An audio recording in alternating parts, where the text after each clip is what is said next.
आपका स्वागत है मेरे चैनल के आर ट्यूशन क्लासेस में। मैं हूं आपका दोस्त कमल सिंह वेद। आज हम क्लास 12 के राजनीति विज्ञान का थर्ड चैप्टर के नोट्स को पढ़ेंगे, जिसका नाम है समकालीन विश्व में अमेरिकी वर्चस्व। तो ये हमारा टॉपिक है आज का। तो चलिए स्टार्ट करते हैं। अगर आप चैनल पे नए हो तो चैनल को सब्सक्राइब कर देना और बेल आइकन को प्रेस कर देना ताकि आपको नोटिफिकेशन मिलती रहे।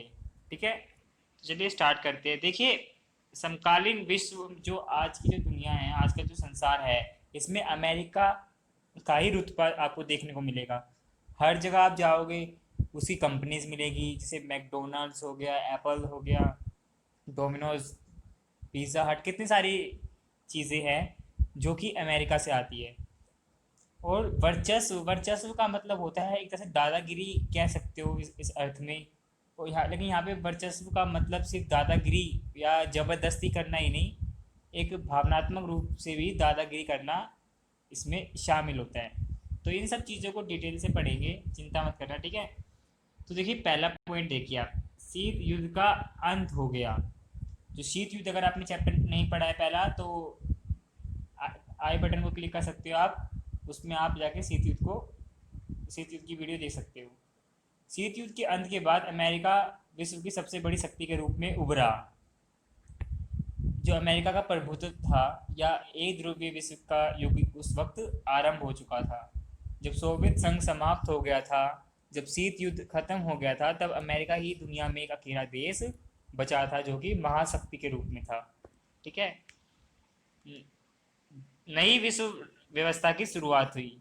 जो विश्व व्यवस्था थी उसकी नई रूप से शुरुआत हुई, नए रंग रूप से शुरुआत हुई, जिसकी कई प्रकार के संगठन बने जिनमें अमेरिका प्रमुख भागीदारी निभाता है।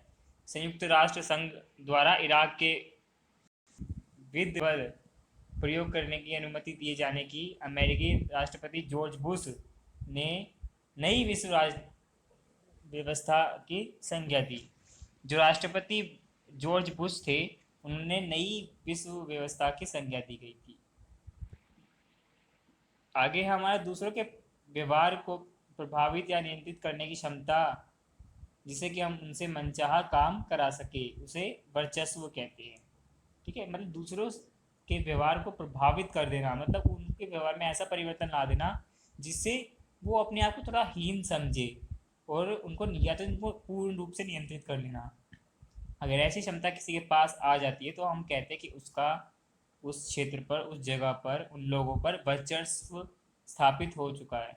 जैसे अगर आप भारत की बात मानो तो भारत में आजकल लोग, बच्चों को देखोगे आप, यंगस्टर को, तो वो क्या करते हैं, दाल दही जो घर का सादा खाना होता है उसको पसंद नहीं करते। वो उनको बर्गर में, पिज़्ज़ा में, नूडल्स में, और जो अमेरिकन शैली में जो फूड पाए जाते हैं उनके उनमें जो है काफ़ी ज़्यादा दिलचस्पी है। तो ये भी एक प्रकार का वर्चस्व है। इतिहास हमें बताता है कि विश्व में किसी भी देश का वर्चस्व स्थायी नहीं रह सकता। मतलब कि वर्चस्व है जो वो टाइम के साथ ही बदलता रहता है।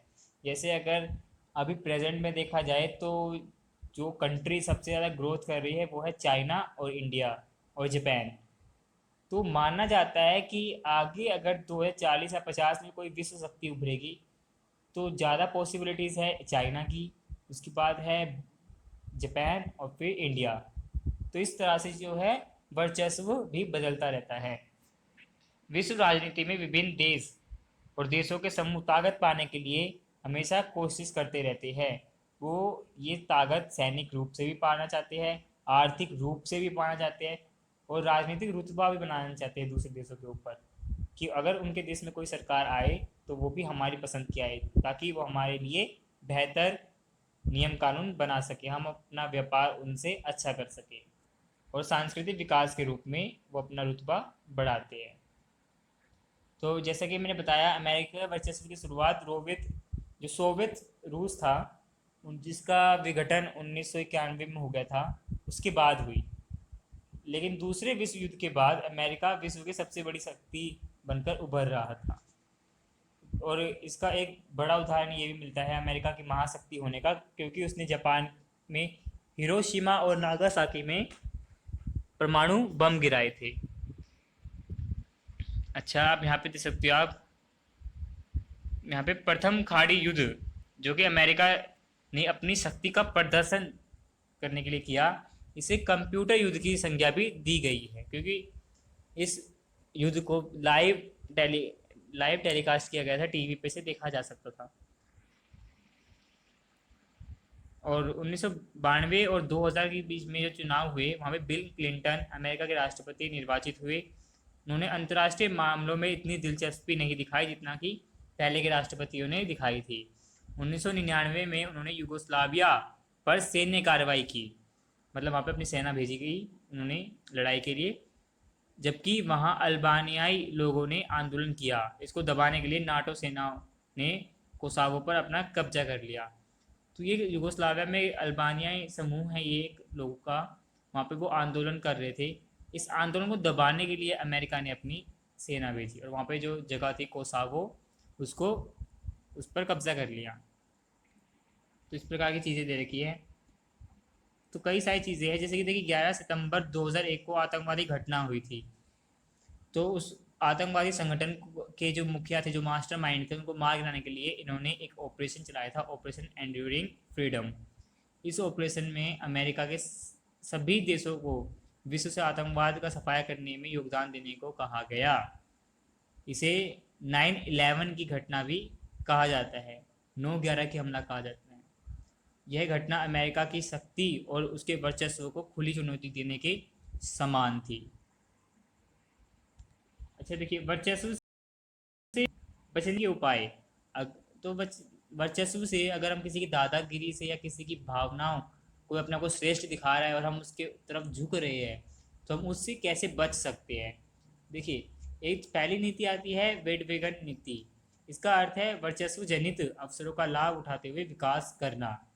मतलब हमें जो वर्चस्व से जो अवसर मिल रहे हैं उससे अपना भी विकास करते रहना चाहिए। अपने को छिपा लेने की नीति, ताकि वर्चस्व वाले देशों की नज़र ना पड़े। अपने आप को थोड़ा अलग थलग कर देना दुनिया से, ताकि वर्चस्वशाली जो देश है, जिन जो देश अमीर है, जो ताकतवर है, उनकी नज़र हम पे ना पड़े। जैसे आपने देखा होगा उत्तर कोरिया है, इसका नाम इतना नहीं सुना जाता है क्योंकि वो अलग थलग है अपने आप में ही। भूटान है, नेपाल है, ये सब अलग अलग है। ठीक है। राज्येतर संस्थाएं जैसे स्वयंसेवी संगठन हो गए, कलाकार हो गए और कुछ बुद्धिजीवी मिलकर अमेरिकी वर्चस्व का प्रतिकार करें, मतलब इसका विरोध कर सकते हैं अगर ऐसा संगठन बन जाए तो। बट ऐसा पॉसिबल अभी तक नहीं हो पाया। ठीक है। अमेरिकी शक्ति के रास्ते में अवरोध है, उन अवरोधों के बारे में चर्चा करते हैं, ये भी पेपर में आता है, तो ध्यान से नोट करना इसको। अमेरिका की संस्थागत बनावट है, यहाँ पर शासन के जो है तीनों अंगों के बीच में शक्ति का बंटवारा है, जैसे कि भारत में है। वहाँ पे कार्यपालिका अलग है, विधायिका अलग है और नगर पालिका न्यायपालिका अलग है। कार्यपालिका सैन्य शक्ति पर अंकुश लगाने का काम करती है। यहाँ पर अमेरिकी समाज अमेरिका के विदेशी सैन्य अभियानों पर अंकुश लगाने में बड़ी भूमिका निभाता है, जो अमेरिकी समाज है। नाटो, जिसका फुल फॉर्म है उत्तरी अटलांटिक ट्रीटी ऑर्गेनाइजेशन। ठीक है, ये फुल फॉर्म आती है 1 नंबर में, याद कर लेना नाटो की। इन देशों में बाजार मूलक अर्थव्यवस्थाएं चलती है। नाटो में शामिल देश अमेरिका के वर्चस्व पर अंकुश लगा सकते हैं, क्योंकि कई सारे विकासशील विकसित देश उसमें हैं, जैसे फ्रांस, ब्रिटेन भी शामिल है। तो वो देश भी अमेरिका के वर्चस्व पर अंकुश लगा सकते हैं, ऐसा माना जाता है। बट यहीं पे एक हमारा कॉन्ट्राडिक्शन मिलता है हमें कि यहाँ पर ऐसा अभी तक हो नहीं पाया है। भारत और अमेरिका के संबंध काफ़ी ज़्यादा मधुर रहे हैं। जब उदारीकरण किया गया भारत की अर्थव्यवस्था का और वैश्विक अर्थव्यवस्था से जोड़ने का भारत ने फैसला किया, तो भारत ने कई प्रकार से अमेरिका से हथियार भी खरीदे हैं, कुछ टेक्निक्स भी शेयर की गई है, और भारत के लोग अमेरिका में जाके बस कर वहाँ नौकरी कर रहे हैं। तो इस तरह से हम देख सकते हैं कि इनके बीच के संबंध काफ़ी अच्छे हैं। अब पहला पॉइंट देखिए यहाँ से, सोवियत संघ के विघटन 1991 में हुआ था, और विघटन के साथ ही जो दो व्यवस्थाएं, जो दो गुट बट गए थे आपस में, सोवियत संघ और अमेरिका के बीच में दुनिया बट गई थी, वो समाप्त हो गई थी और सिर्फ अमेरिका ही सुपर पावर पूरी दुनिया में बना रहा, अमेरिका की ही दुनिया में चलने लगी।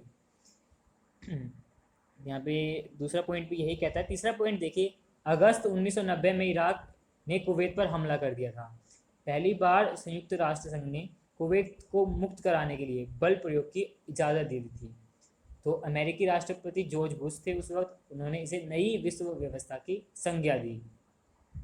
चौथा पॉइंट है, 1992 में अमेरिका में राष्ट्रपति जॉर्ज बुश थे, वो डेमोक्रेटिक पार्टी के उम्मीदवार विलियम जेफरसन बिल क्लिंटन से राष्ट्रपति पद का चुनाव हार गए थे। तो वहाँ पे रिपब्लिकन पार्टी और डेमोक्रेटिक पार्टी दो पार्टीज है, तो जॉर्ज बुश इसमें हार गए थे चुनाव में। पांचवा पॉइंट है हमारा, बिल क्लिंटन ने विदेश नीति की जगह पर घरेलू नीति पर अधिक जोर दिया था। उन्होंने बाहर के जो नीति थी, जो अमेरिका वर्चस्व दिखा रहा था, उस पर इतना ज़्यादा ध्यान नहीं दिया, उन्होंने अमेरिका के घरेलू हालातों पर ज़्यादा जोर दिया। 11 सितंबर 2001 के दिन अमेरिका के वर्ल्ड ट्रेड सेंटर और पेंटागन पर आतंकवादी हमला किया गया था। जो चार प्लेन्स थे उनको हाईजैक कर लिया गया था, बना लिया गया। इसने क्या किया था, अमेरिका की सुरक्षा की पोल खोल दी थी। ठीक है, क्योंकि अमेरिका के 4 विमान ऐसे हाईजैक हो जाना बहुत बड़ी बात थी, कहीं ना कहीं इनकी सुरक्षा पर संदेह करता है। तो ऑपरेशन इराकी फ्रीडम को सैन्य और राजनीतिक धरातल पर असफल माना गया, क्योंकि इसमें 3000 अमेरिकी सैनिक थे, बड़ी संख्या में इराकी सैनिक, लगभग 50,000 निर्दोष नागरिक भी मारे गए थे इसमें, 50,000 से भी ज़्यादा लोग मारे गए थे इसमें। अच्छा, यहाँ देखिए आप, अमेरिका की जो ढांचागत जो ताकत है, इसमें शामिल है समुद्री व्यापार मार्ग और इंटरनेट, क्योंकि इंटरनेट भी अमेरिका से ही बना है। इसके अलावा जो MBA की डिग्री की जाती है, MBA इतना पॉपुलर कोर्स हो पाया, वो भी सिर्फ अमेरिका की वजह से, क्योंकि वहाँ पे बिजनेस स्टडीज़, बिजनेस से रिलेटेड जो कोर्सेज है, बिजनेस अपॉर्चुनिटीज़ वहाँ पे बहुत ज़्यादा है, इसलिए MBA की डिग्री को वहाँ पे प्रेफर किया जाता है।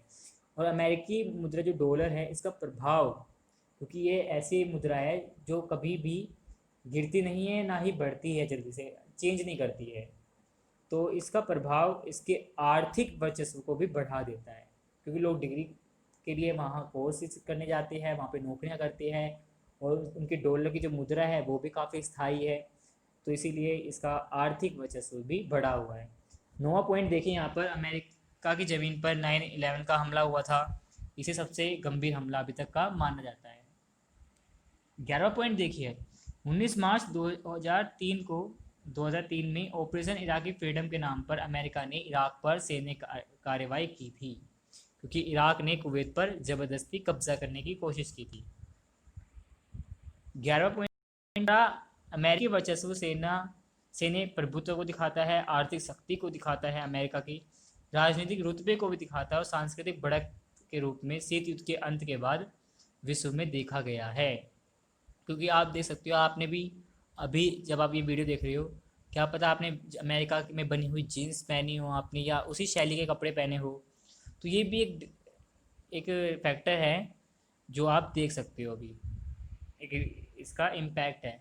12वां पॉइंट है हमारा, अमेरिका सैन्य प्रौद्योगिकी में इतना आगे निकल चुका है कि विश्व का कोई भी देश इस मामले में उसकी बराबरी भी नहीं कर सकता। जितना पैसे अमेरिका के नीचे 12 ताकतवर देश अपनी सैन्य क्षमता में खर्च करते हैं, उतना अमेरिका अकेला करता है। अगर चीन, Israel, Bharat, Pakistan, Australia, Britain, France, ये जो है जॉर्डन, और कई सारी आप जो बड़ी ताकतें हैं दुनिया की, अगर उन 12 देशों को मिला दोगे, तब भी अमेरिका के बराबर ये 12 देश खर्चा नहीं कर पाते अपनी सेना के ऊपर, इसीलिए इसका काफ़ी ज़्यादा वर्चस्व है सैन्य शक्ति में। 14वां पॉइंट है हमारा, पेंटागन अपने बजट का एक बहुत बड़ा हिस्सा रक्षा अनुसंधान में और विकास और टेक्निक पर खर्च करता है। 15वां पॉइंट है, सेकेंड वर्ल्ड वॉर के बाद, द्वितीय विश्व युद्ध के बाद, विश्व युद्ध से पहले ब्रिटिश जो नौसेना थी उसे संपूर्ण विश्व पर कब्जा कर रखा था। 88 देश थे जिस पे ब्रिटिश नौसेना ने कब्जा कर रखा था, और दूसरे विश्व युद्ध के बाद ऐसा कोई स्थान नहीं था जब पे अमेरिका की नौसेना ना हो। तो देखिए, पहले ब्रिटेन का शासन था, दूसरे विश्व युद्ध से पहले, लेकिन उसके बाद से जो है अमेरिका शासन करता गया, अमेरिका की मनमानी चलने लगी दुनिया में। 16वां पॉइंट है, अंतरिक्ष में अधिकांश उपग्रह अमेरिका के ही है, नासा इनको लॉन्च करती है। इंटरनेट भी अमेरिकी सैन्य अनुसंधान परियोजना का ही परिणाम है। 17वां पॉइंट है, बेटन वुड प्रणाली 1944 में लागू बनाया गया था। से होटल में बेटन वुड नामक होटल था, वहाँ पे इस प्रणाली को बनाया गया, अमेरिका द्वारा कायम की गई, जो विश्व की अर्थव्यवस्था को बुनियादी संरचना प्रदान करता है। विश्व बैंक हो, से अंतर्राष्ट्रीय मुद्रा कोष हो और विश्व व्यापार संगठन हो, ये भी सभी अमेरिकी वर्चस्व का परिणाम है। इन सभी में अमेरिका ही मुख्य देश माना जाता है। नीली जीन्स जो आप पहन रहे होंगे या आपने देखी होगी, आपके पास होगी भी, मैकडोनल्ड्स और इस तरह की जो चीज़ें हैं सारी अमेरिका के सांस्कृतिक वर्चस्व के उदाहरण हैं। और ये भी देखिए कितनी गजब की बात है, हमने इनको अपना भी लिया है और हम खुश होते हैं इन चीज़ों को करके कि हाँ हम भी थोड़ा रिच फील कर रहे हैं, है ना, हम भी अमेरिकन की तरह फील कर रहे हैं। जिसमें अब यहाँ की अमेरिकी वर्चस्व के उदाहरण हैं, जिसमें विचारधारा, खान पान, रहन सहन, रीति रिवाज और भाषा के धरातल पर अमेरिका का वर्चस्व कायम हो रहा है। भारत में भी देखोगे तो 15 से 18 करोड़ के बीच की जो जनसंख्या है, इतने लोग हमेशा इंग्लिश बोलते हैं। और आपने इंग्लिश में गाने सुनने वाले भी कई लोग देखे होंगे, तो ये भी अमेरिका का बढ़ता हुआ प्रभाव है। इसके अंतर्गत जोर जबरदस्ती से नहीं बल्कि रजामंदी से बात मनवाई जाती है। ऐसे इस प्रकार का वर्चस्व अब स्थापित हो चुका है। 1900 पॉइंट है, अमेरिका में विश्व का पहला बिजनेस स्कूल 1881 में खोला गया था। अन्य देशों में इसकी शुरुआत 1950 के बाद हुई थी। तो देखिए कितने पहले उन्होंने बिजनेस को स्टार्ट कर दिया था, बिजनेस को पढ़ाने के लिए। एमबीए का पाठ्यक्रम 1900 में आरंभ हुआ। आज विश्व में अमेरिका का दबदबा सैन्य शक्ति के रूप में या आर्थिक शक्ति बढ़त के रूप में देख लीजिए आप, इसके बलबूते पर ही नहीं बल्कि अमेरिका की जो सांस्कृतिक मौजूदगी भी इसका परिणाम है। कहने का मतलब यहाँ पे दोबारा वही है कि आप अपने घर में अमेरिका के बने हुए ही, अमेरिका की तरह दिखने वाले ही कपड़े पहनते हो, उन्हीं की तरह जो वो यूज़ करते हैं साबुन, डिटर्जेंट, वही आप यूज़ कर रहे हो, जैसे टाइड, सर्फ एक्सल और भी कई सारी चीज़ें हैं जो आप अभी भी यूज़ करते हो, वो अमेरिका में भी यूज़ की जाती है और अमेरिकन कंपनीज ही है ये। ठीक है, तो आप देखिए घर में बैठ के उनके गुलाम हो रहे हो एक तरह से। 21वां पॉइंट है, अंतर्राष्ट्रीय व्यवस्था में केवल नाटो ऐसा संगठन है जो अमेरिका की ताकत पर लगाम कस सकता है, बट अभी तक ऐसा नहीं किया गया है। 22वां पॉइंट है, शीत युद्ध काल में भारत सोवियत संघ के अधिक करीब था। तो इस शीत युद्ध के समय जब भारत रूस का साथ ज़्यादा देता था, तो इससे अमेरिका के साथ हमारे संबंध थोड़े खराब होने लगे, थोड़े रिश्तों में खटास आने लगी थी। सोवियत संघ के विघटन के बाद विश्व राजनीति में अमेरिका का वर्चस्व स्थापित हुआ। इसके कारण भारत को अमेरिका से अपने संबंध अच्छे बनाने ही पड़े। 24वां पॉइंट है हमारा, भारत, चीन और रूस मिलकर अमेरिका के वर्चस्व को चुनौती दे सकते हैं, ये तीन देश। पर क्योंकि भारत और चीन आपस में वैसे ही इनका सीमा विवाद रहता है और झगड़ा होता रहता है, लड़ाई झगड़ा आ दे सकते हो, एलएसी पे कई सारे जवान हमारे शहीद होते रहते हैं। और रूस भी, चीन और रूस में भी इतनी ज़्यादा नहीं बनती है, सिर्फ अपना काम के लिए ही ये एक दूसरे से बातचीत करते हैं। ठीक है, तो इन तीनों देशों में आपसी मतभेद है, इसीलिए इनका कोई अलायंस, इनका ग्रुप, इनका संगठन नहीं बन सकता जो अमेरिका को सीधे चुनौती दे। हाँ, अगर ऐसा हो जाता है कि भारत, चीन और रूस तीनों देश इकट्ठा आ जाते हैं, तो अमेरिका के वर्चस्व को सीधे चुनौती मिल सकती है और ये तीनों देश विश्व में अपना वर्चस्व स्थापित कर सकते हैं। अमेरिका वर्चस्व को चुनौती स्वयंसेवी संगठन दे सकते हैं, समाजवादी का आंदोलन भी दे सकते हैं। जनमत के आपसी मेल से ही इसके वर्चस्व को चुनौती मिल पाएगी। मीडिया, बुद्धिजीवी, कलाकार और जो लेखक है, ये सब लोग अगर इकट्ठा हो जाए और मिल जाए तो अमेरिकी वर्चस्व को रोक सकते हैं और आगे बढ़ाकर इसे एक विश्वव्यापी नेटवर्क, मतलब कि एक विश्व आंदोलन बना सकते हैं।